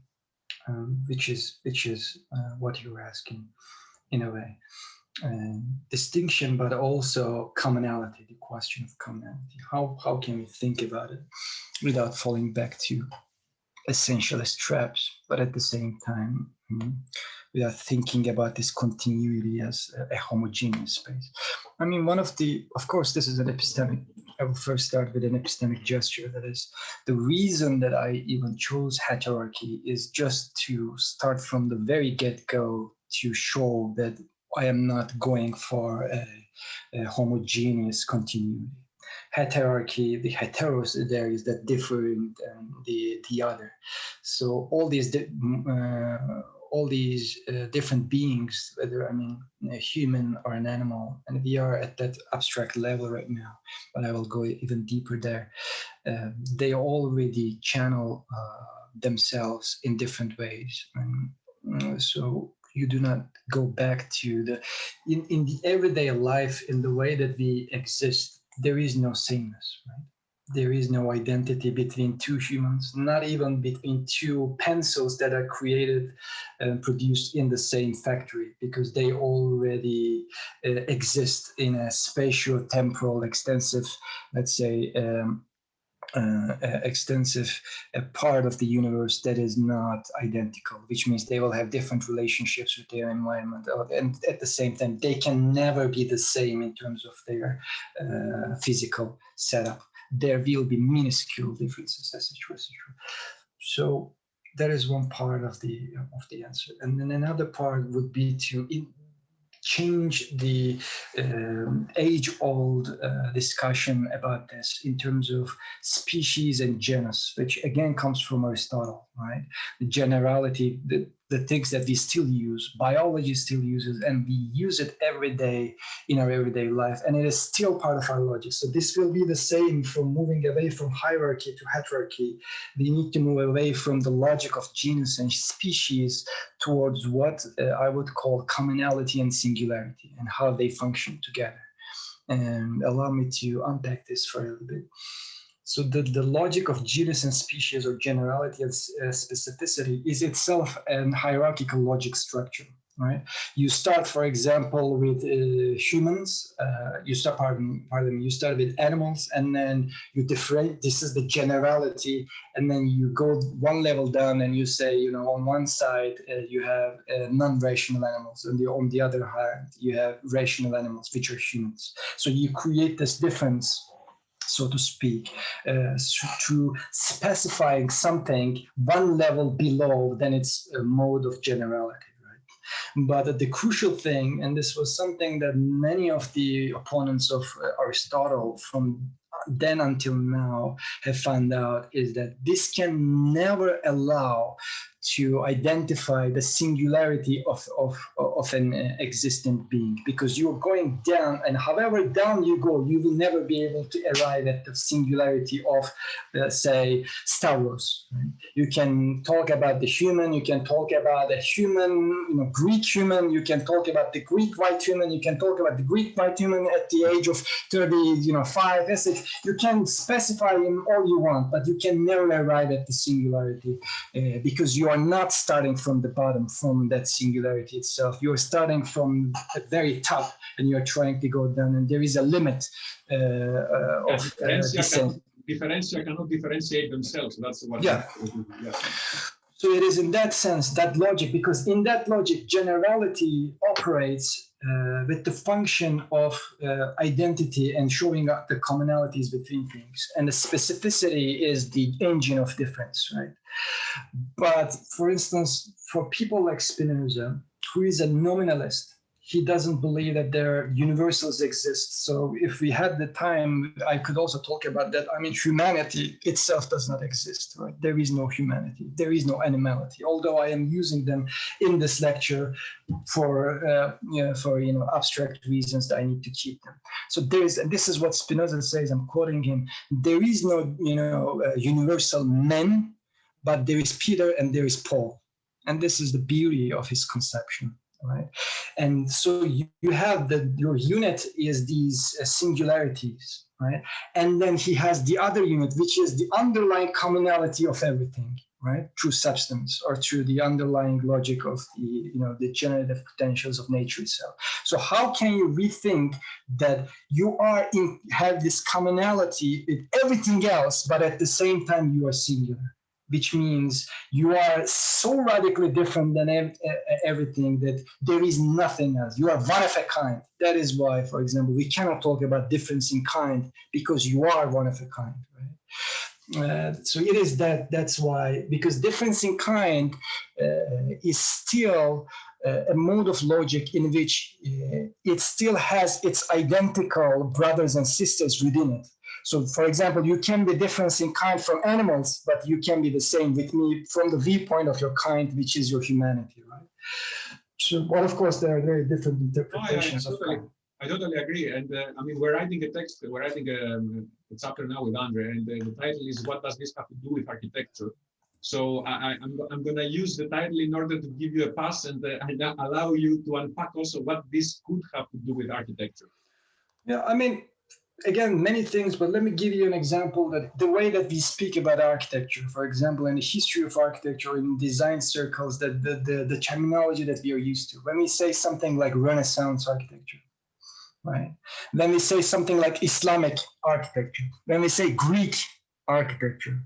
They're already functioning within this generic logic. What the hell is Greek architecture, right? Modern architecture, I mean, come on, the Villa Savoy and, let's say Barcelona Pavilion, right? And all of a sudden, what that means is that their differences, their singularities collapse. What we see is some kind of generic, let's say, sameness or kindness, which would then be identified with, flat roofs or certain, formal compositions or certain, attitudes towards excessive, let's say, decorations, antithetical approaches, etc.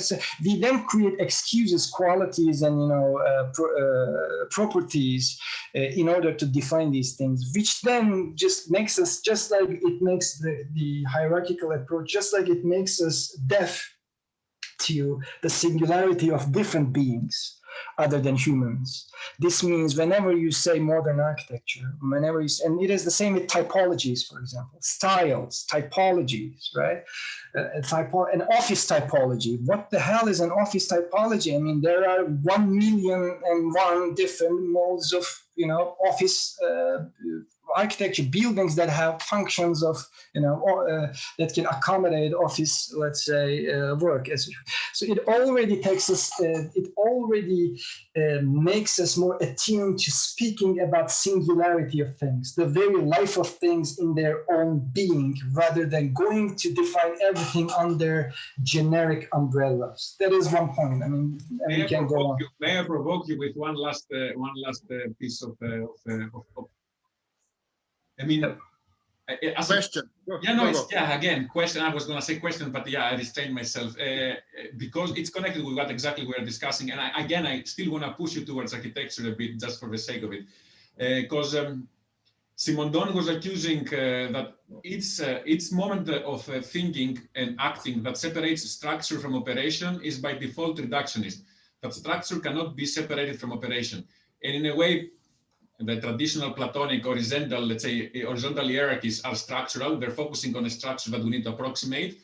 And the hierarchical, vertical hierarchies of Aristotle are operational in a very limited sense. They try to kind of tame and kind of find, let's say, a very clear-cut and very well-fitting example of how operations actually operate. Simondon accuses both, but they're both failing in this respect. And he also claims that most sciences and ways of thinking were by default throughout human history focusing on structures. And there's been only very few instances, most of them failed, that focused on operation. So he's claiming that we need more sciences of operations, okay? Again, you can take form and function in architectural terms as also kind of corresponding to structure and operation. So it could be approached in that sense as a discussion on form and function. And he's claiming that not only we need more sciences of functions, we also need a meta-science that can bring them together. So a science of how sciences and structures and sciences of operations can work together in order to actually grasp, at least partially, how this world individuates. he proposes that this meta-science is philosophy. That's what he says in a bit cryptic manner, and I'm not gonna expand now. In your way of thinking, what could be this meta-science or this mode of meta-science that could bring structures and operations together and avoid reductionism? Right, which gives a very gatekeeping kind of status to a certain field of practice or discourse. Right? That's tricky. I mean, I need to think about it, but I wouldn't be assigning that task to a single field of. I mean, philosophy has. There are two sides to this question. The first is the underlying logic, which is I wouldn't put it in terms of form versus function, but it is, for example, in Simondon, the process of individuation and let's say the structure of the individuality, for instance, right? Which is to say, it is actually the question of consistency, continuity in time with respect to constant and ongoing change. Right? This is an incredibly rich question. And how can an architecture building remain the same? And that is not a question, because there is already something that we all intuitively believe, that it always stays the same in a static manner.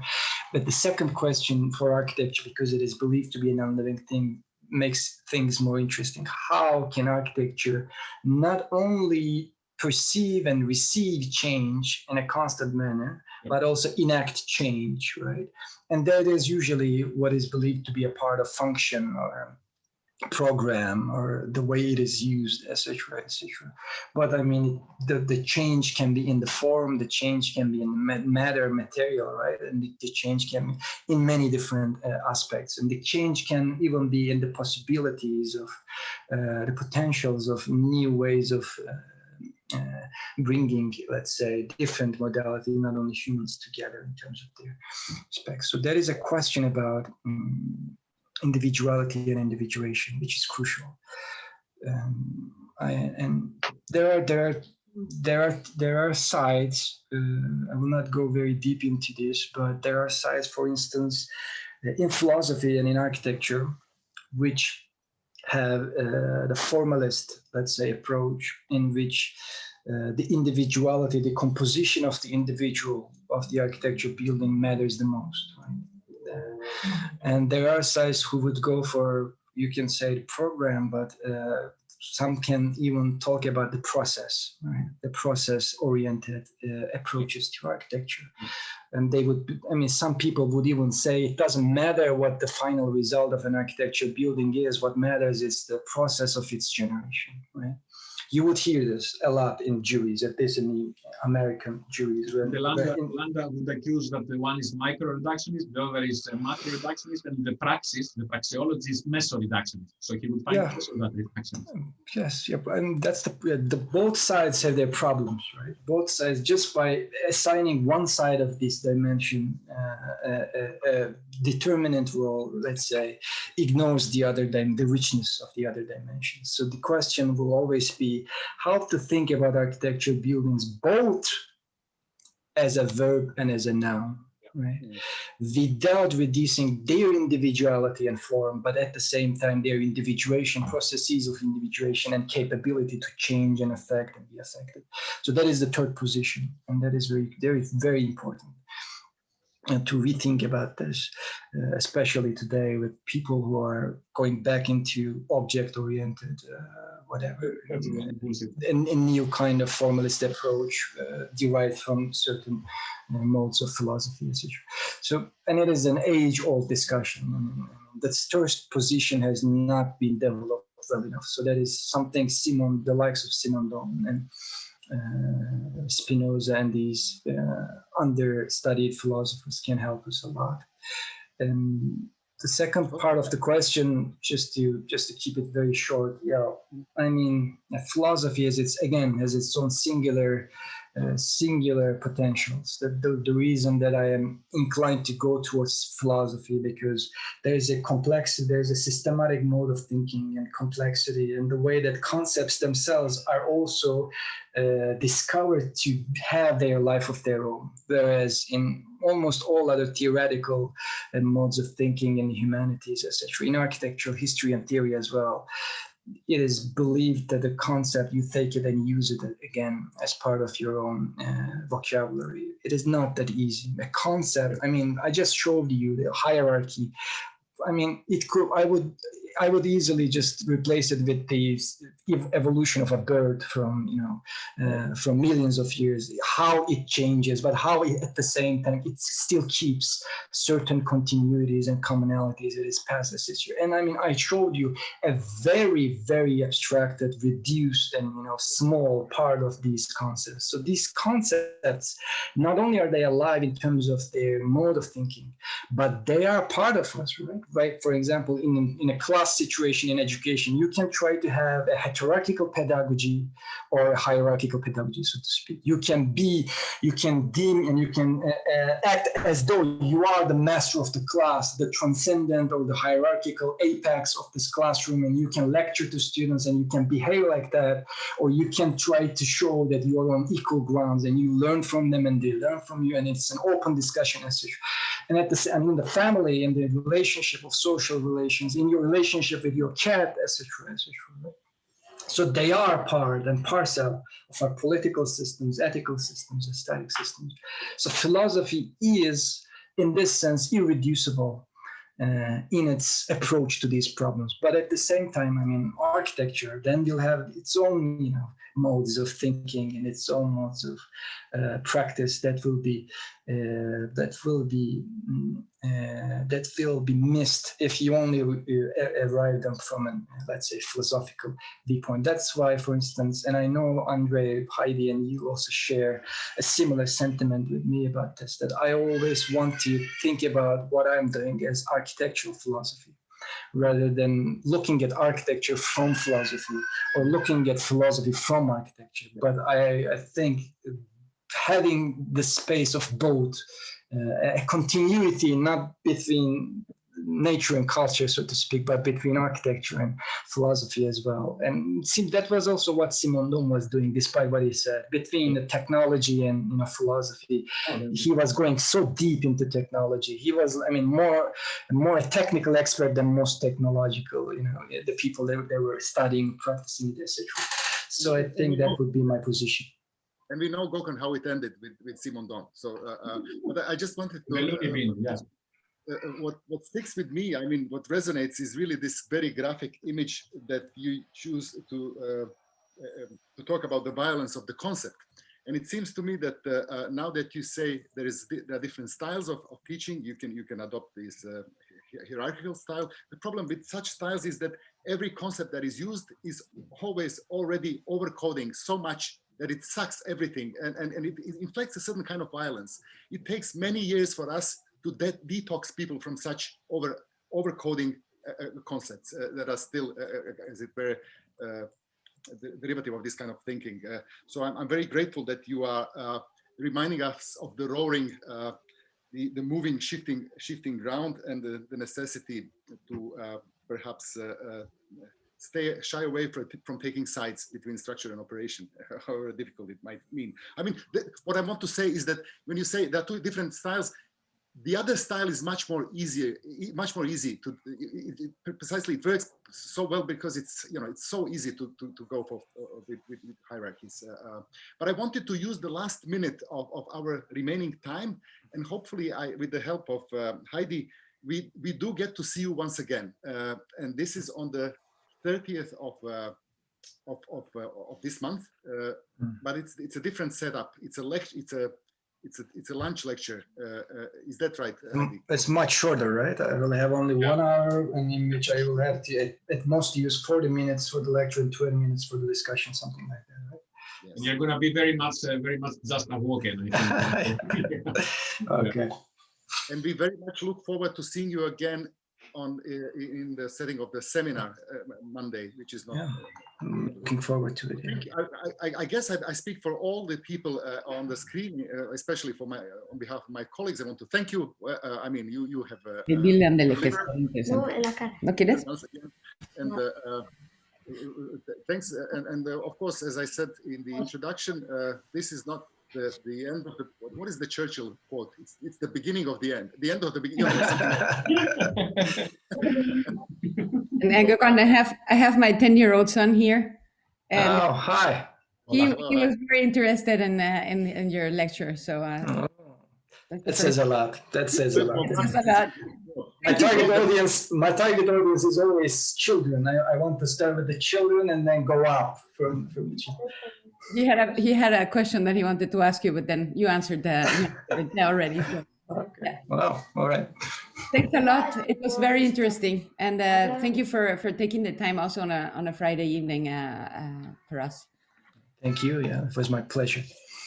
Okay then. Have a nice. I mean, and for anyone who still has questions but shy or something and didn't have the chance to ask, I mean, they can find my email by easy Googling and then ask me anything you want. Yes. Have a nice day, Gökhan, and have a nice evening, everyone. Thank you very much. Stavros. See you. Bye, everyone. Have a nice evening. Thank you very much. You too.